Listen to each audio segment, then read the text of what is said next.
pwedeng 5,000. Ayan oh, mga panabong oh.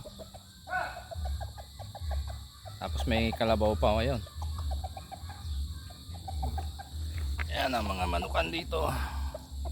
Isa, dalawa, tatlo, apat, 5, 6, 7 sa dulo.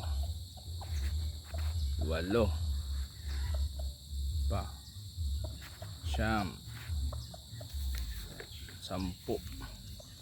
9, 10, 11, 12. So yun na yung bahay namin sa dulo. Ayan pinabahay yun.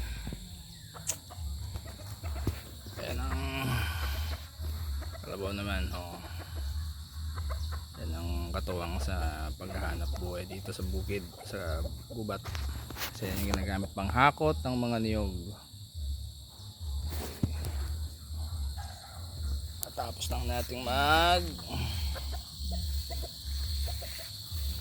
ito yung gusto kong ibintang puno.